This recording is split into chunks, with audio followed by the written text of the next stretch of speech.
Fuel charges నేను చెప్పింది అదే. ఫ్యూయల్ ఛార్జెస్ ఇందా చెప్పాను 10,000 కోట్లు షార్ట్ టర్మ్ పర్చేజెస్ ద్వారా విపరీతంగా పవర్ షట్ డౌన్ చేసి మనకు ఉత్పత్తి అయ్యే సోలార్ విండ్ని షట్ డౌన్ చేసి కక్షపూరితంగా బయట విపరీతంగా పవర్ పర్చేసెస్ చేయడం వల్ల విపరీతంగా ఛార్జీలు చేసి ప్రజల మీద 9 సార్లు భారం వేశారు. మేమైతే కరెంటు ఛార్జీలు పెంచలేదు. వీళ్ళు 2022, 23 పెంచిన ఛార్జెసే 22, 23, 23, 24 పెంచిన ఛార్జెసే ఇవాళ ప్రజల మీద భారం పడింది. ఇది మేము పెంచింది కాదు. ముమ్మాటికి సభ ద్వారా మీకు తెలియజేస్తానని, ప్రజలకు తెలియజేస్తానని గత అసెంబ్లీలో కూడా చెప్పాను, ఇప్పుడు కూడా చెప్తున్నాను. ఈ ప్రశ్న వేసే అర్హత మీకు లేదు. ఈ ప్రశ్న వేసే అర్హత లేదు. నేను మొన్న కూడా చెప్పాను, మీరు పెంచిన విద్యుత్ ఛార్జీలకి మీరే ధర్నా పిలిపెట్టడం ఇది విచిత్రమైన సంఘటన. అడిగారు, దాన్ని కూడా ముమ్మాటికి మేము ఒక మాట చెప్తున్నాం సార్. విద్యుత్ ఛార్జీలు ఈ ప్రభుత్వం పెంచబోదు. ఈ ప్రభుత్వం దానికి కట్టుబడి ఉంది. మీరు పదే పదే సత్యదూరమైన మాటలు చెప్పి ప్రజల్ని మేమేదో విద్యుత్ ఛార్జీలు పెంచామనే సత్యదూరమైన మాటలు ప్రజల్లోకి తీసుకెళ్లే ప్రయత్నం గత కౌన్సిల్లో కూడా చేశారు, మళ్ళీ ఇప్పుడు చేశారు. ప్రపంచంలో ఎక్కడ లేని విధంగా వీళ్ళు పెంచిన విద్యుత్ ఛార్జీలకి వీళ్లే ధర్నాకి పిలుపునివ్వటం, అదేవిధంగా వీళ్ళు పెంచిన విద్యుత్ ఛార్జీలకు వీళ్లే క్వశ్చన్ వేయటం అనేది ఇదే ప్రక్రియ కొనసాగుతుంది. ప్రజల్ని తప్పుదాగే ప్రయత్నం చేస్తా ఉన్నారు. సార్ మీరు ఒకసారి వాస్తవాల్లోకి వెళ్తే మీరు చూడండి సార్, 2022, 23లో వీళ్ళు 8,113 కోట్ల రూపాయలు విద్యుత్ ఛార్జీలు పెంచి అప్పుడు ఈఆర్సీకి పంపించిన తర్వాత ఈఆర్సీ 3 నెలల్లో దాన్ని ప్రజల్లోకి తీసుకెళ్లాల్సిన దాన్ని తీసుకెళ్లకుండా 1 సంవత్సరం 8 నెలల పాటు పక్కన పెట్టి తర్వాత ప్రభుత్వమైన భారం వేసే ప్రయత్నం చేసింది. అదేవిధంగా 2023, 24లో కూడా 11,000 కోట్ల రూపాయలు మళ్ళీ ఈఆర్సీకి పంపించారు. 9,400 కోట్ల రూపాయలు భారం వేసి మొత్తం 15,000 కోట్ల రూపాయలు భారం అంతా కూడా 2022, 23, 24 వేసిన భారమే అని చెప్పి మీ ద్వారా సభ్యులకు కూడా తెలియజేస్తా ఉన్నాను. ఇందాక రవిబాబు గారు అంటా ఉన్నారు, మేము విండ్ సోలార్ ద్వారా ప్రజలకి మభ్య పెట్టాం. మేము ఎప్పుడు కూడా మభ్య పెట్టలేదు సార్. గతంలో 2014, 19 ఉన్నప్పుడు ఈ రాష్ట్రంలో ఎక్కడ లేని విధంగా 7,000 మెగావాట్లు విద్యుత్ ఉత్పత్తి తీసుకొచ్చాం.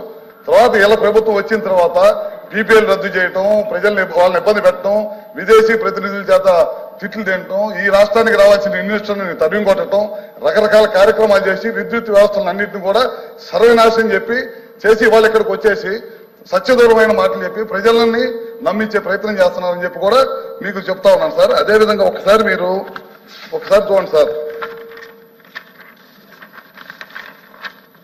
కృష్ణపట్నం ప్లాంట్ స్టేజ్ 2 అట్లానే వీటీపీఎస్ స్టేజ్ 5 ప్లాంట్లకి తెలుగుదేశం ప్రభుత్వం ఉన్నప్పుడు చాలా పెద్ద ఎత్తున ఖర్చు పెట్టి రాబోయే రోజుల్లో పవర్ పర్చేస్ ఉండకూడదు, మన పవర్ మనమే ప్రొడక్షన్ చేసుకోవాలనే ఉద్దేశంతో చేస్తే ఆ రెండింటిని కూడా షట్ డౌన్ చేసేసి పవర్ కొత్తగా ప్లాంట్లన్నింటి కూడా నిర్మాణం చేయకుండా చేసేసింది. అదేవిధంగా పోలవరం ప్రాజెక్టు దాదాపు 900 మెగావాట్లు వచ్చే ప్లాంట్ ని 70% పూర్తయిన పోలవరం ప్రాజెక్ట్ ని అదేవిధంగా ఆ ప్లాంట్ కూడా అట్లానే వదిలేసింది అనమాట.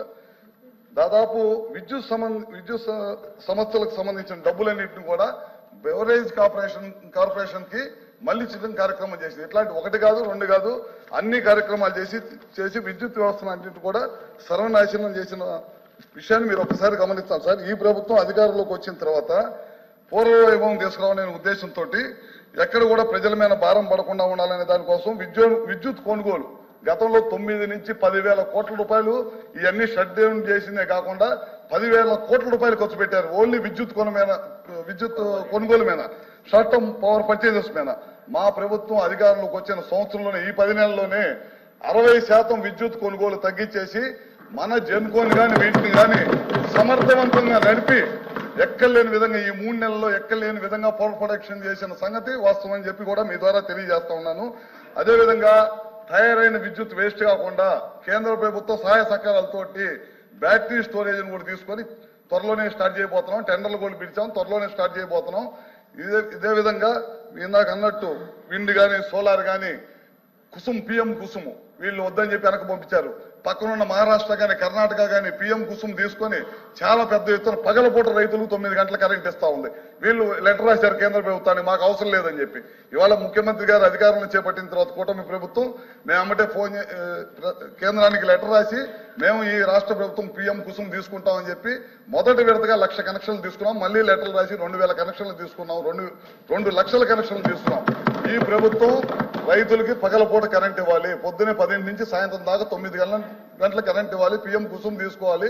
తద్వారా ప్రజలకు కరెంట్ ఇవ్వాలనే దానికోసం ఈ ప్రయత్నం చేస్తా ఉన్నాం. ఈ ప్రభుత్వం కట్టుబడి ఉంది. విద్యుత్ ఛార్జీలు పెంచలేదు, పెంచము. మీరు పెంచిన విద్యుత్ ఛార్జీలు మాత్రమే ప్రజల మీద భారం పడింది. ఇది ఇప్పుడు కాదు చెప్తాం, గతంలో కూడా చెప్పాము. ఇది పదే చెప్తున్నాం. మా గవర్నమెంట్ అధికారం ఉన్నప్పుడు 14 to 18 ₹1 కూడా పెంచలేదు. మీ ప్రభుత్వం అధికారం వచ్చిన తర్వాత గడిచిన 5 సంవత్సరాల్లో 9 సార్లు విద్యుత్ ఛార్జీలు పెంచిన ఘనత మీది. మా ప్రభుత్వం ఎట్టి పరిస్థితులు, మా ముఖ్యమంత్రి గారు కానీ మా కూటమి ప్రభుత్వం కానీ ఎట్టి పరిస్థితుల్లో ₹1 కూడా విద్యుత్ ఛార్జీలు పెంచమని చెప్పి ఈ సభ ద్వారా సభ్యులకి ప్రజలకు కూడా తెలియజేస్తున్నాము.